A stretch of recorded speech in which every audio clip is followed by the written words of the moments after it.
Regarde, je vais la faire à l'envers. Les chiites ne nous considèrent pas comme des musulmans. Nous, musulmans majoritaires. T'as compris? La patate chaude, je la jette dans leur camp. Quand tu lis leur texte, t'as envie de vomir, mon frère. Ils nous considèrent plus égarés que les juifs et les chrétiens. Qu'il faut absolument éliminer. C'est horrible. Et tu sais ça là, Wallah, on l'a toujours tué, on n'a jamais voulu le dire. Pour garder une certaine cohésion dans la communauté, pour rapprocher au lieu de maintenir la division ou de l'aggraver. Tu vois, on est dans ce processus de réconciliation. Mais je crois que c'est avec les événements en Irak, les événements en Syrie aujourd'hui, au Yémen, barakallahu fik, etc. C'est clair et net que les chiites ont une posture satanique, mon frère, diabolique. Diabolique, de haine et de vengeance envers l'islam. Parce qu'ils croient que nous sommes les fils spirituels de Muawiyah et les fils politiques de Muawiyah. Ils pensent ça. Hein. Et entre nous, hein, c'est vrai qu'il y a certains musulmans sunnites qui le sont. Hein. Mais quand tu vas dans certains pays musulmans, Muawiyah c'est le symbole de la justice, c'est le symbole, c'est normal. Il a laissé le pouvoir à son fils. Et tous les mecs, ce sont des fils de... D'accord? Donc, tu as compris la récupération? Alors je ne sais pas s'ils font exprès les chiites ou non. Moi, je ne pense pas qu'ils fassent exprès parce que c'est trop flagrant. Ils croient que les sunnites sont responsables de la mort de Hussein. Parce que Yazid était sunnite. Mais bande de rigolos, va. À l'époque, il n'y avait pas sunnite et chiite. À l'époque, il y avait le camp de Ali qui est le camp de la justice et de la vérité. Et nous sommes, dans ce sens chiite, nous sommes avec Ali, radiyallahu anhu. Nous, quand moi je dis nous, quand toi et moi nous disons nous sommes avec Ali. Nous ne sommes pas avec Muawiyah. Muawiyah, il appelle les gens à l'enfer, dit le hadith du prophète, alayhi salam. Donc on ne peut pas tenir avec Muawiyah. Donc Muawiyah et tous ceux qui étaient avec lui sont à côté de la plaque. Ceux qui vont rester au milieu, parmi les compagnons, regretteront de ne pas avoir accompagné Ali dans son combat pour la justice et le rétablissement de l'ordre. Ils n'ont pas de nom. C'était ceux qui étaient suisses. Ouais. Donc les chiites nous considèrent vraiment comme le diable parce que l'islam, c'est pas ça. Hein. L'islam, c'est Dieu a donné à son prophète, le prophète a donné à Ali, Ali a donné, et nous sommes à côté de l'islam. Wallah, tu sais ce que je te dis? Ce ne sont pas des paroles de leurs savants du 4e siècle. Ouais. El-Koulayni, El-Kashi. Non. Ça, c'est le Khomeini. Dans son livre Al-Hukm al-Islamiyya, qui dit tout ça. Le Khomeini. Écrit noir sur blanc. On s'est fait arnaquer en beauté, ou plutôt, on a fermé l'œil sur ce chiisme qui excommunie pour essayer de trouver un terrain d'entente, les points communs. C'est le rapprochement. Mais ils ne sont pas du tout dans le rapprochement. Quand ils étaient en position de faiblesse, oui. Maintenant qu'ils ont pris du pouvoir, ben ils exécutent, ils tuent matin, midi et soir. Et le massacre qu'ils ont fait en Iran. Et là, qui c'est qui tue en Syrie? C'est qui tue? C'est l'armée iranienne et le Hezbollah.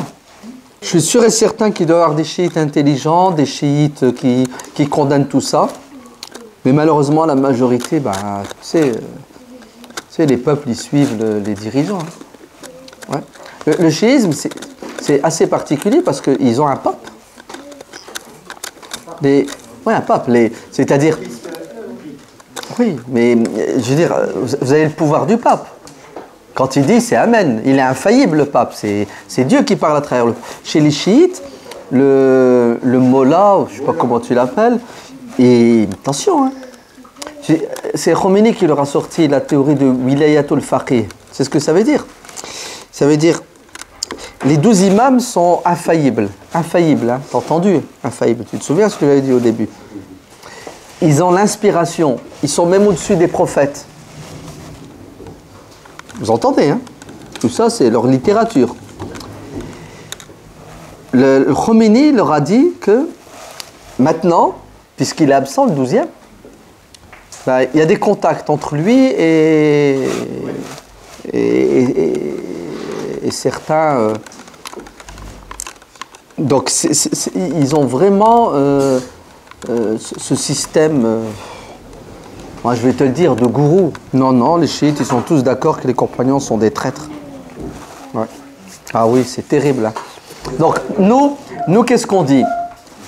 Alors, écoute bien ce que je vais te dire. Et d'avance, je sais comment tu vas réagir. Tu vas me dire que tu es contradictoire. Et wallah, je te dis la vérité, ouais, c'est très difficile d'avoir une position très claire. Ouais. Écoute bien, c'est compliqué. Hein. Si tu me demandes de porter un jugement sur le chiisme en tant que théorie, en tant qu'idéologie, si je mets en évidence certains points dans la aqidah ou dans la pratique, c'est de la mécréance et c'est de l'égarement. Attends, le mec il te dit que ce Coran c'est pas le bon. C'est du kufr. On est d'accord. Donc, ça c'est un premier niveau. Est-ce que c'est le cas? Est-ce que le chiite... Allez, on va faire la distinction entre deux chiites. Le chiite lettré, le chiite lambda. J'évacue les chiites lambda qui, les pauvres, ne savent pas, ils suivent. Restons dans les lettrés. De deux choses l'une ou l'autre. Soit ce lettré, il renie sa littérature, son héritage, qui dit des aberrations. Et à ce moment-là, je vais m'entendre avec lui sur les fondements et les fondamentaux de l'islam. On est d'accord. On ne sera peut-être pas d'accord sur l'histoire, sur certaines choses, mais on sera d'accord sur les 5 piliers de l'islam, on sera d'accord sur la morale, on sera d'accord sur le halal, le haram, les choses fondamentales. Le problème avec ces lettrés, c'est quoi? C'est qu'il est prêt à te mentir pour te piéger afin de créer avec toi des ponts et des relations dans son intérêt, jusqu'au jour où il a la force, il t'élimine. Tu vois comment c'est compliqué, c'est dur? Alors, moi, je fais quoi, moi? Un, il ne faut pas que je sois naïf. Je sais ce que tu as dans la tête. Deux, je suis prêt à négocier avec toi pour l'intérêt général, sans pour autant m'endormir sur mes deux oreilles et me faire avoir. Voilà. C'est tout. Alors, j'ai même plus envie de te dire musulman, pas musulman, ça ne m'intéresse pas. Ça ne m'intéresse pas. Tu me dis, si tu me poses la question, celui qui pense comme ça, il est musulman. Non, je te dis non. Celui qui te dit que le Coran est altéré, c'est un kafir. Voilà. Si tu me dis tous les chiites disent ça, je te dis, je ne sais pas. Il faudrait que tu me les ramènes et qu'ils passent les uns après les autres. D'accord?